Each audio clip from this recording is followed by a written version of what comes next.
guys, ayan, ang udong na may pichay at isang bulinaw. Tapos lalagyan ko mamaya ng suka.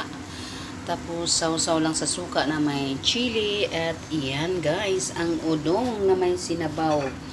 Hindi ko na pinakita sa inyo guys kung paano ko niluto. Kasi simple lang naman to. Bawang lang, sibuyas, gisa-gisa lang, sardinas at saka pichay.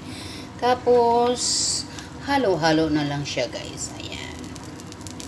Pinalambot na lang natin yung udong para makakain na. Galing sa trabaho. Pagod po. Ayan. Ito lang pagkain ni Bisaya Nicole. Na-miss ko kasi ito guys. Ilang araw ko na itong nakita tapos sabi ko lulutuin ko. Ayan.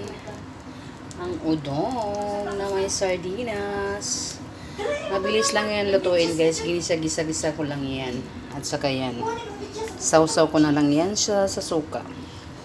Yan, pinalambot ko lang siya ng maigi para at least makain na siya lahat. Ayan, ready to eat na po yan. Kain po tayo.